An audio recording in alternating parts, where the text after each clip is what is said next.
histórico que o nosso país está aqui. Nossa história não acaba conosco. É o mais importante dessa área da educação. Nosso sistema educacional, por diferente motivo, permanece uma marioneta do sistema capital. Está impossível para a escola pública começar a ter a mesma oportunidade que a escola privada de um país que netamente não está considerado desigualdade. Nós precisamos construir um sistema de identidade único que está quadro de nossa maneira de estar e aceitar essa câmbio. E que nós desejamos mirar coletivamente em realidade para combater a crise de identidade que nós temos para desenvolver o tempo.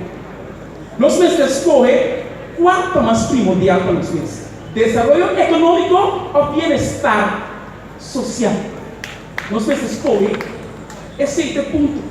Mestre planta paz e reconciliação riba dolona com a causa profunda do país aqui.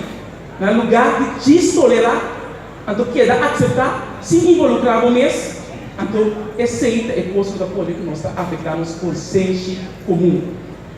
Nos caminhos cultural, psicológico, aqui me vou mencionar um exemplo: cultura de medo e cultura de silêncio. É tipo uma luta contra a cultura de intimidação. Isso não pode dizer fácil. Universalmente, mundialmente, para mim, muito móvel. Porque na pessoa também nós temos. É rol e é complexo de superioridade que nós podemos ver. A vez também é complexo de inferioridade. É rol de vítima. Nós pode lutar de briga contra a capital ou a força colonial para nós começar a brigar nos meses. Essa é a realidade que nós temos hoje. É a mentalidade de cangueiro. Então, um coisa importante. Nossa pilha é o carregador de negativismo de